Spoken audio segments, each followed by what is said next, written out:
Bienvenidos a un nuevo episodio de Creciendo Juntas. Mi nombre es Gabriela Narea Yo soy Luisana Campos. y al día de hoy vamos a hablar sobre el ser inmigrante. Para los que no saben, Luisana y yo, ambas somos venezolanas, pero nos encontramos en diferentes partes del mundo. Yo en este momento me encuentro en Portugal y ella está en Estados Unidos.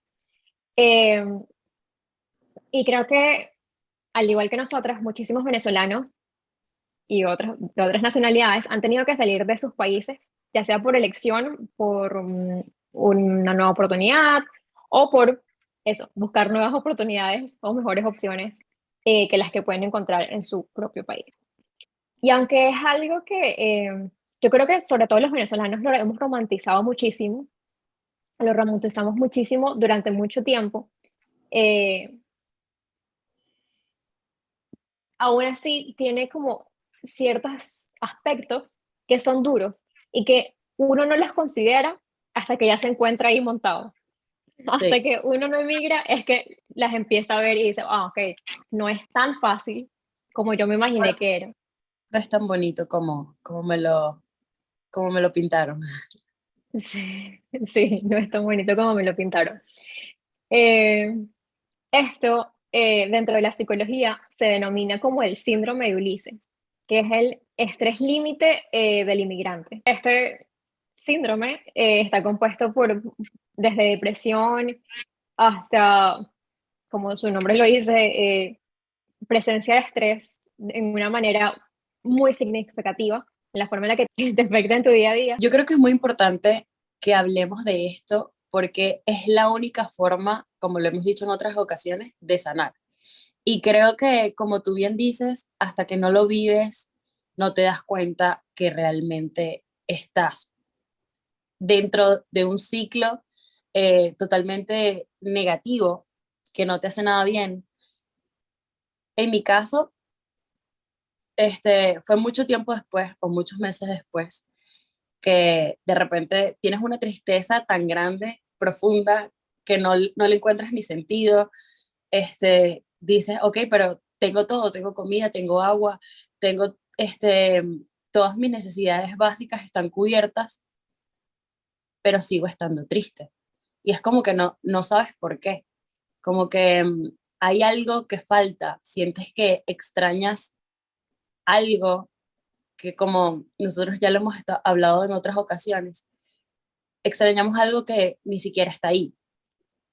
En nuestro caso, Venezuela ha cambiado muchísimo, ya no es la misma, ya Totalmente. no es el mismo país eh, del que nosotros nos fuimos. Yo migré hace poco, bueno, es más reciente que tal vez que tú, que tienes ya que 4 años, más o menos. 4 años, sí. 4 años, wow.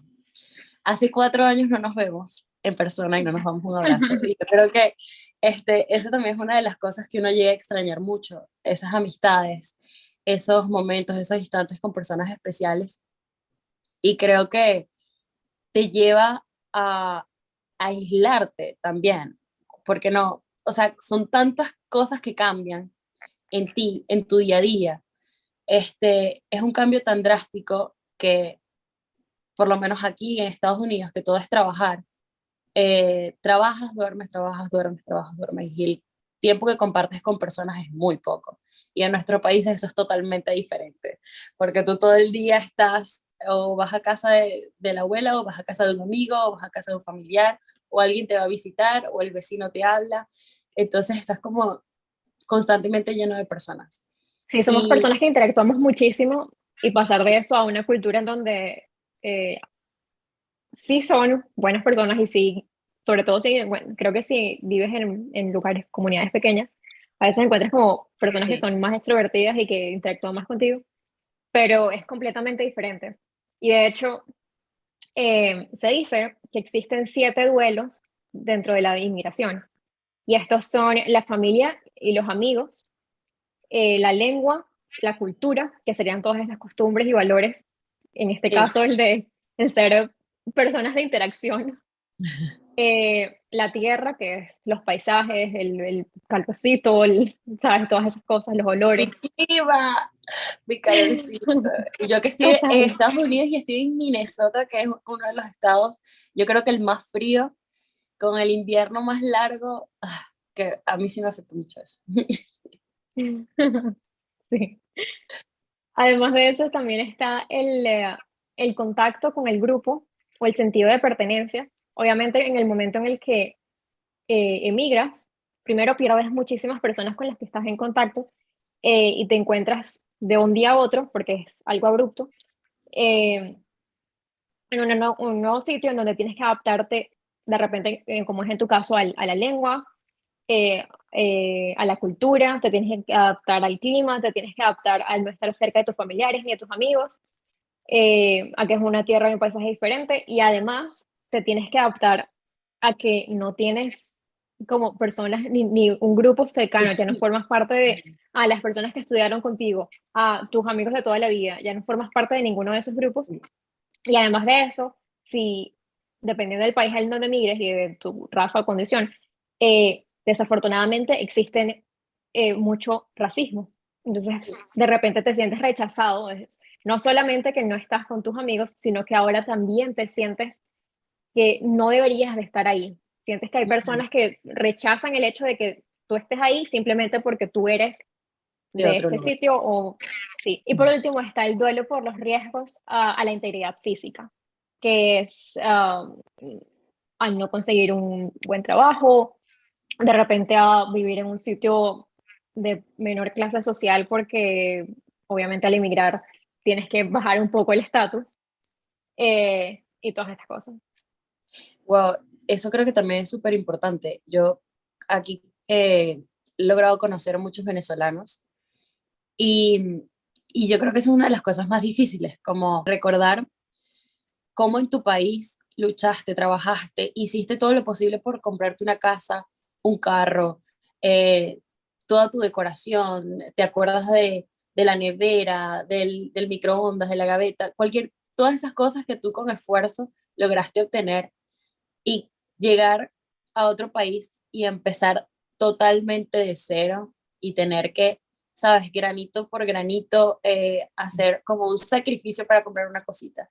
Y el año siguiente pues me compró otra y él, sabes, es súper complicado y yo creo que muchas personas están viviendo este proceso o están sufriendo este síndrome y ni siquiera se dan cuenta. ¿Cuándo tú sentiste o te diste cuenta que, o bueno, no sé, cómo ha sido tu proceso con cuando migraste? Bueno, la verdad es que para mí, en mi caso, yo tuve un poco de ayuda por el hecho de que mi mamá ya vivía en el país en donde yo emigré, en mi caso era Perú. Mi mamá ya vivía ahí y había estado viviendo ahí, creo que por un año, no recuerdo bien. Eh, entonces ya tenía como una base.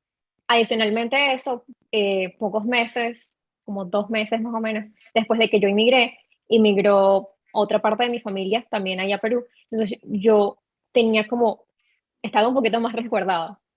Claro. Eh, a mí, en el momento en el que yo diría que me afectó, fue realmente 2 años después, porque me encontraba en Colombia. Había emigrado con mi pareja de ese momento y yo creo que para mí el día más duro de ser inmigrante es cuando sientes que no tienes como nadie en que te resguarde y que realmente no perteneces ahí. A mí me Mm, pasó que tuve una emergencia, estaba sucediendo todo esto del COVID, creo.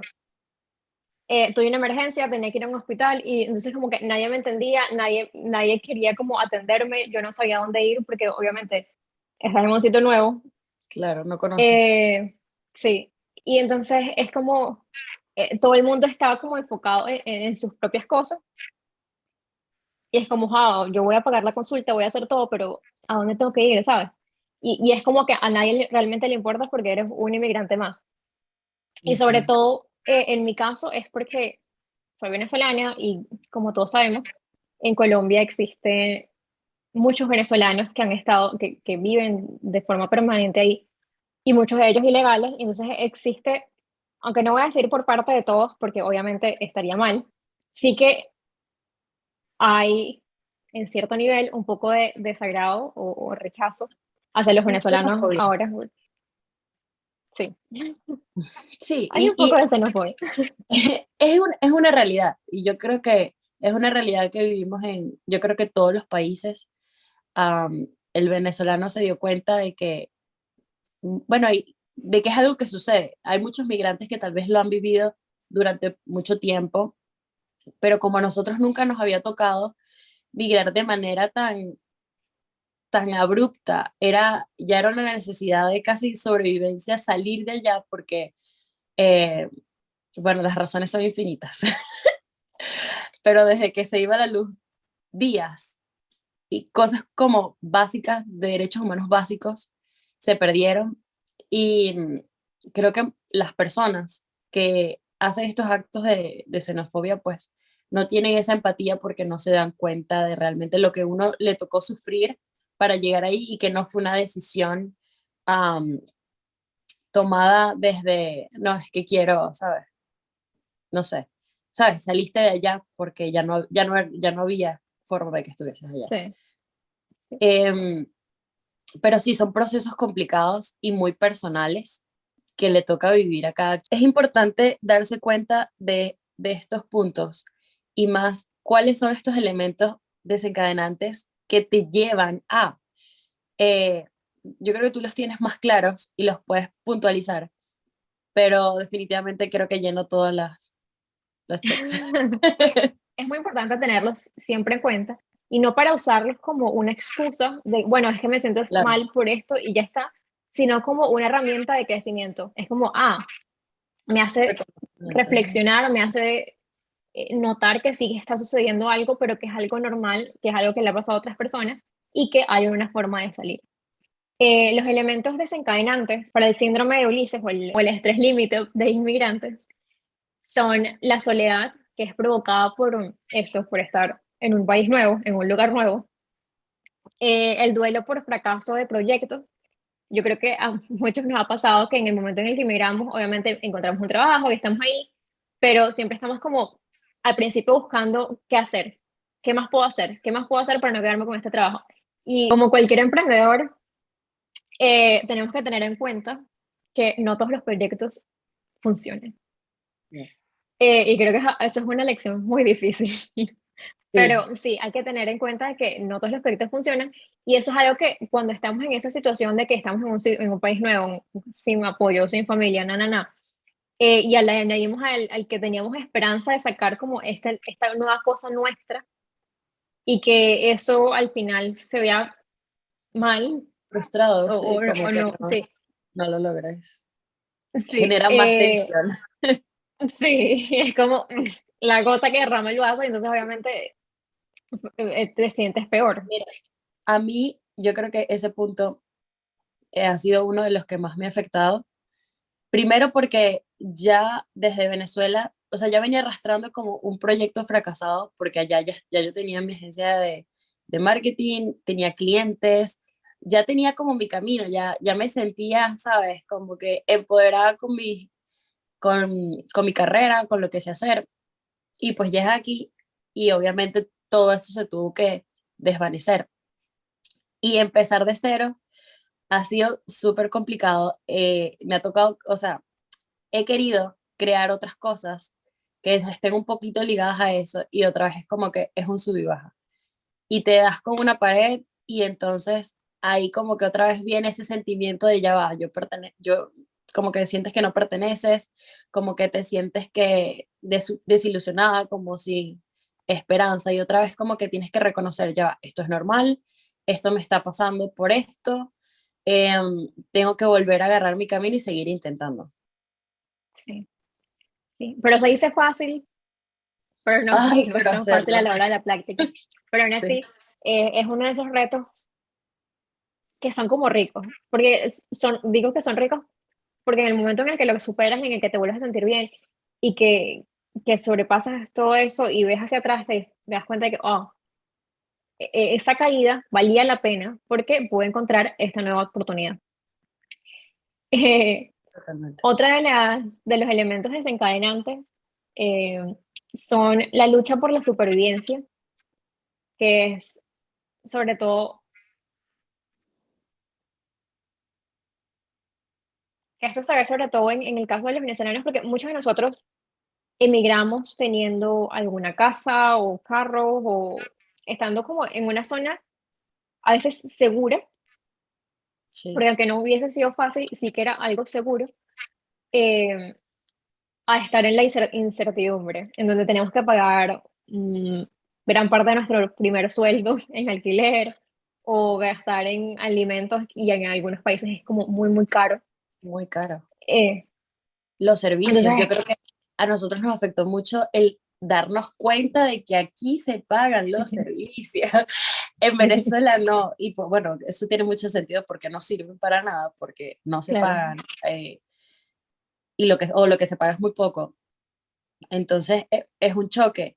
Y de verdad que llega un momento donde tú sientes eso de la sobrevivencia porque, bueno, por lo menos aquí en Estados Unidos el sistema es totalmente diferente. Y entenderlo, así sea para alquilar un apartamento, así sea para comprarte un teléfono, comprarte un carro, cómo hacer las cosas es totalmente diferente.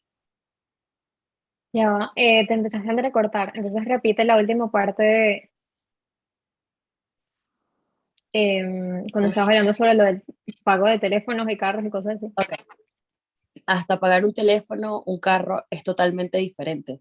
O sea, el sistema, ¿sabes? Tú no, en Venezuela, o por lo menos en nuestra época, em, no podías hacer créditos o esas cosas ya no existían. Entonces nosotros vivimos en un entorno totalmente diferente.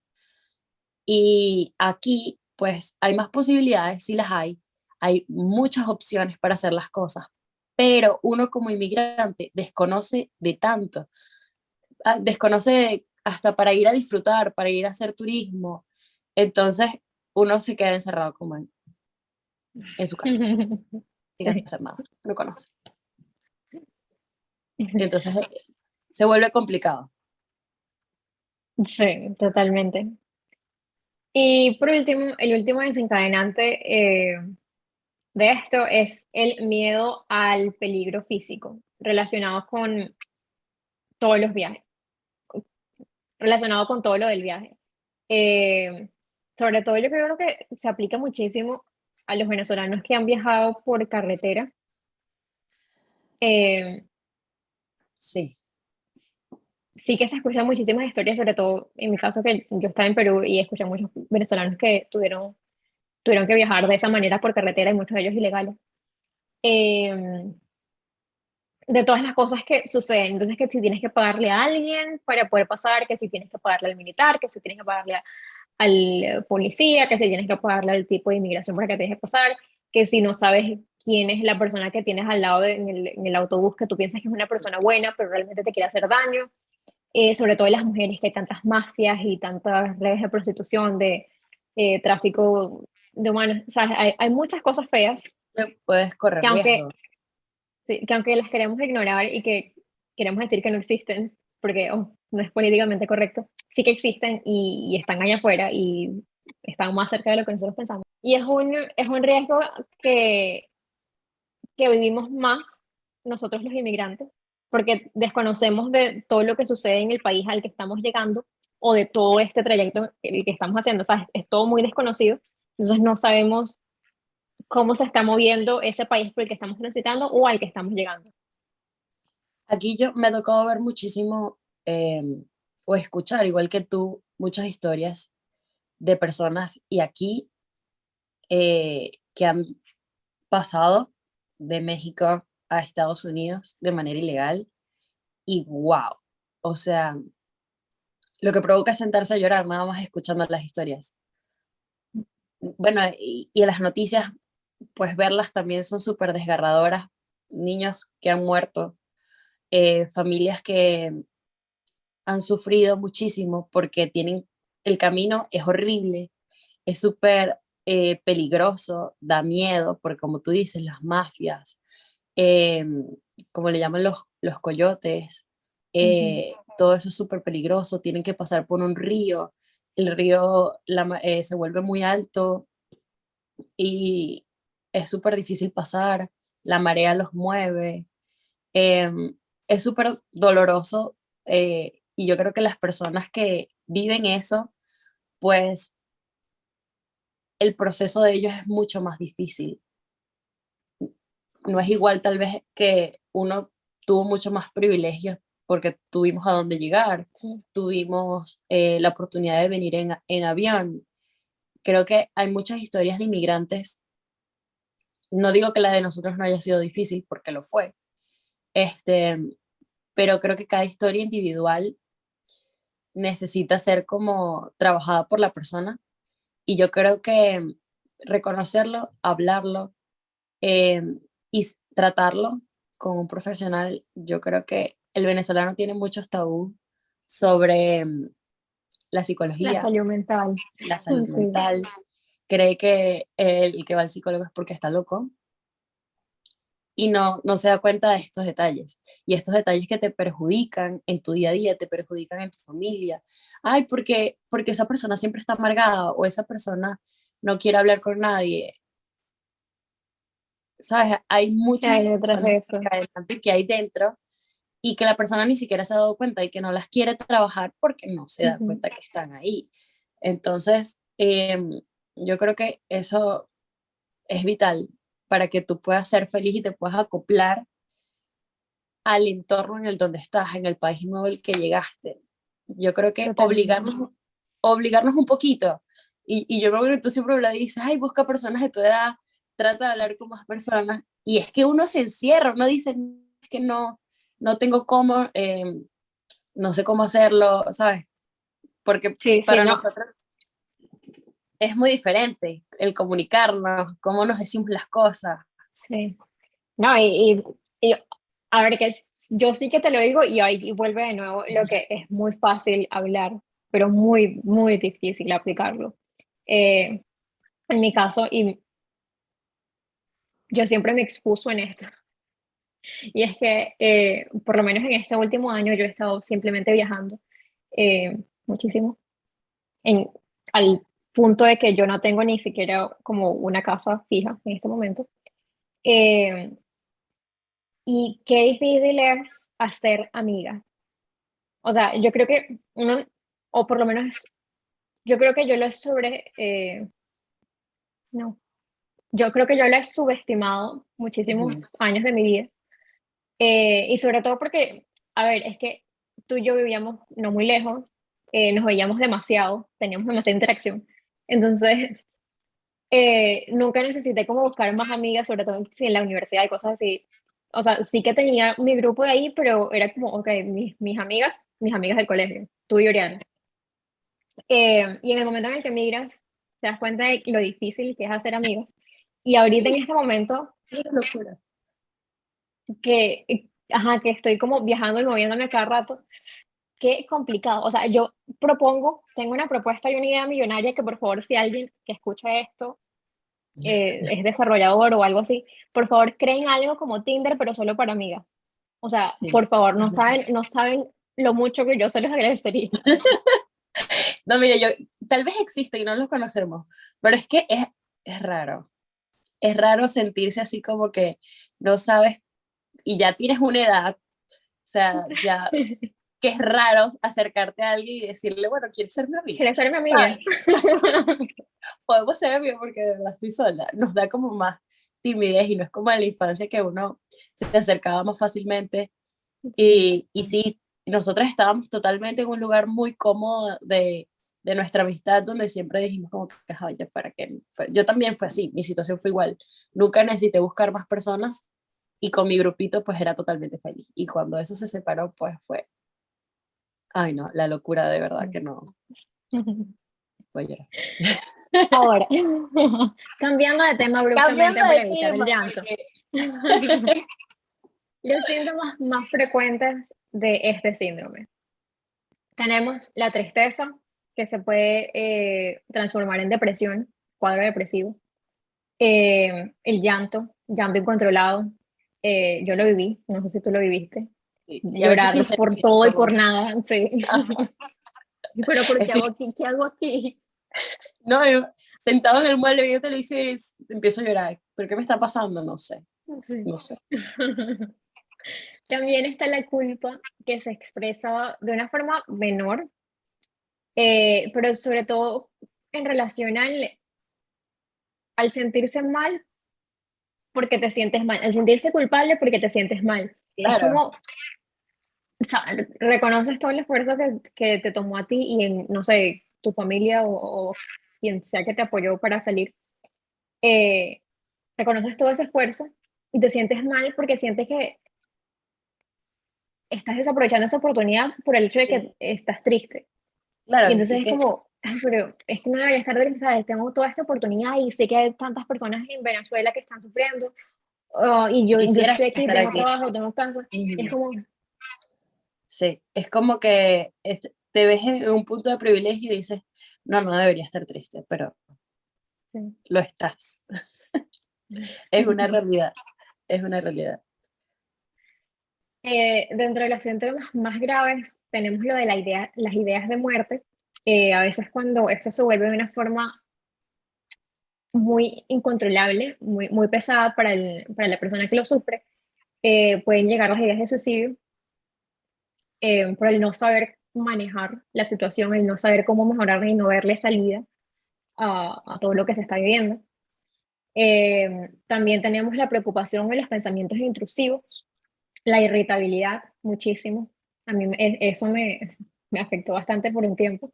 Era como todo el mundo me molesta simplemente porque no me siento cómoda conmigo misma.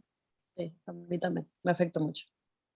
Yo de por Tam- sí, ay, perdón, yo de por sí soy, un poco, bueno, en el entorno del hogar, muy foforito, de que me molesto de nada.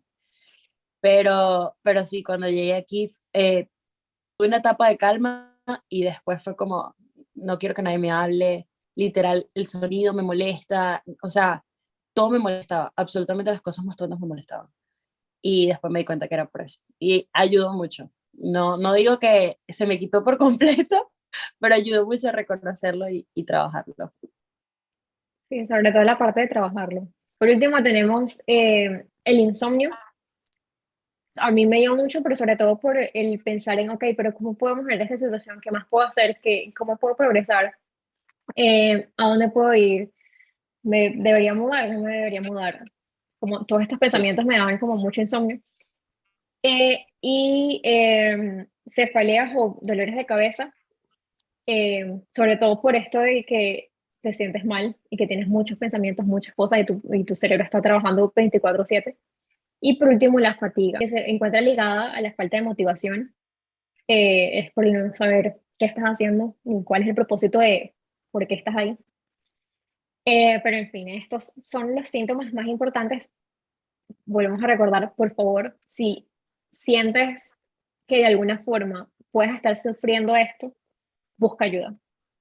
Siempre hay alguna forma de encontrar ayuda, ya sea en programas, sobre todo, algo que muchas personas no lo saben y que yo quiero compartirlo porque como estudiante de psicología lo necesité y todavía lo necesito.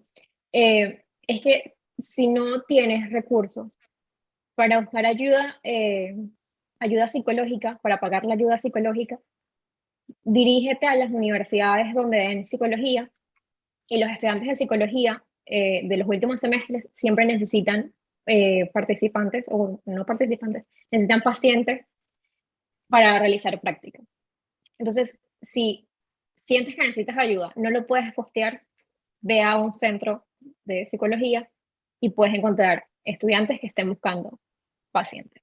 creo que eso es súper importante y también reconocer que como tú hay psicólogos que están dando consultas online y tenemos el beneficio de que son venezolanos, porque por lo menos aquí en Estados Unidos he escuchado muchas historias de personas que no, que tienen el problema, o sea, reconocen que necesitan ir a una ayuda psicológica, pero no lo hacen, primero porque aquí en Estados Unidos es muy caro. Y segundo, porque el idioma a veces es una barrera, porque por más que lo puedas hablar, tal vez no te puedes expresar o no te van a entender las situaciones que tú has vivido o por lo que has pasado. Entonces, Mm. a veces ayuda mucho también que sea venezolano. A mí me ha ayudado que sea una psicóloga venezolana, y que de verdad se siente más como la cercanía. Sí, totalmente. Y no solo el idioma, sino volvemos a lo de la cultura. Ujú, Los psicólogos venezolanos tenemos algo que tal vez en otros países sería como, tal vez no bien visto o no visto como algo, pero es que hay mucha más cercanía, mucha más calidad. Es sí, como, yo siento que en la mayoría de los países el aspecto del psicólogo, por esto mismo de la ética profesional, se ha dejado de ver al psicólogo como un humano y entonces la sí, interacción como llega a ser como muy robotizada, muy estructurada. Y aunque puede ser, no voy a desprestigiar nada, aunque puede ser beneficioso para ciertos casos y ciertas situaciones, eh, incluso ciertas culturas que son de esa manera, las interacciones son de esa manera, yo creo que para nosotros los venezolanos es algo muy fuerte, porque es como, ¿cómo quieres que exista rapport, que exista conexión entre tú y yo, sí. si me tratas tan distante, ¿sabes? Ujú. Sí, que en este momento de mi vida lo que necesito es cercanía y pues eso afecta Sí, más. sí. Entonces, sí, en conclusión, para crecer es importante reconocer y buscar ayuda. Muchas gracias a todos por escucharnos. Gracias por estar aquí. Gracias por ver un episodio más o escucharnos a través de las plataformas, Apple Podcasts, Google Podcasts, Spotify.